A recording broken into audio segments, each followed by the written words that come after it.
Traffic చలాన పేరుతో మీకు మెసేజ్లు వస్తున్నాయా? అయితే జాగ్రత్త సుమా. తొందరపడి ఆ మెసేజ్లను ఓపెన్ చేయకండి. ఎందుకంటే ట్రాఫిక్ చలాన్ పేరిట సైబర్ నేరగాళ్లు కొత్త మోసానికి తెరతీశారు. ఆర్టీఓ ట్రాఫిక్ చలాన్ ఏపీకే2 పేరుతో వాట్సాప్ గ్రూపుల ద్వారా ఏపీకే ఫైల్స్ను పంపిస్తున్నారు. ఇటువంటి లింకులపై ఎట్టి పరిస్థితుల్లోనూ క్లిక్ చేయొద్దు. ఒకవేళ చేశారంటే ఫోన్ నెంబర్ నేరగాళ్ల ఆధీనంలోకి వెళ్లి బ్యాంకింగ్, క్రెడిట్ కార్డు వివరాలు చోరీకి గురయ్యే ప్రమాదం ఉంది. ఈ విషయంపై రాష్ట్ర cyber security bureau TGCSB director Shikha Goyal ప్రజలకు హెచ్చరికలు చేశారు. వాట్సాప్లో వచ్చే ఏపీకే ఫైల్స్పై క్లిక్ చేయొద్దంటూ సూచించారు.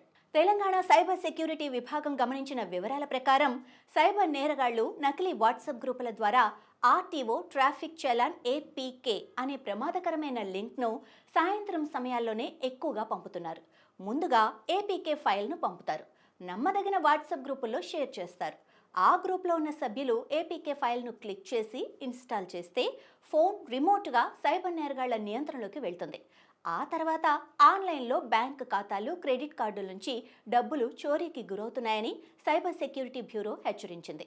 అంతేకాదు, ఆర్థిక లావాదేవీలకు సంబంధించిన ఎస్ఎంఎస్లు కూడా రాకుండా సైబర్ నేరగాళ్లు చేస్తారు. గుర్తు తెలియని వాట్సాప్ నెంబర్ల నుంచి వచ్చే ఏపీకే ఫైల్స్ను డౌన్లోడ్ చేయొద్దు. యాప్ను గూగుల్ ప్లేస్టోర్ నుంచి మాత్రమే ఇన్స్టాల్ చేయాలని cyber security bureau director Shikha Goyal సూచించారు. ఒకవేళ ఏమైనా జరిగితే ఎలా ఫిర్యాదు చేయాలో కూడా చెప్తున్నారు.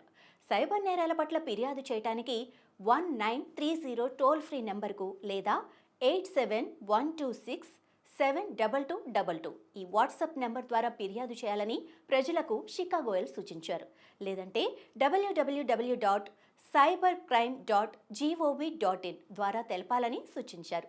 అయితే సైబర్ నేరగాళ్ల బారిన పడిన సమయంలో గోల్డెన్ అవర్లో ఫిర్యాదు చేయటం వల్ల మీ డబ్బును సురక్షితంగా కాపాడుకోవచ్చని ఆమె వెల్లడించారు. అందుకోసం ఈ సూచనలు తప్పక పాటించండి. గుర్తు తెలియని లేదా అనధికారిక లింకులపై క్లిక్ చేయకండి. ఏపీకేలు డౌన్లోడ్ చేయకండి. వాట్సాప్ గ్రూపుల పేర్లను గుడ్డిగా నమ్మకండి. నేరగాళ్లు వాటిని అధికారికంగా కనిపించేటట్లు పేరు పెడతారు.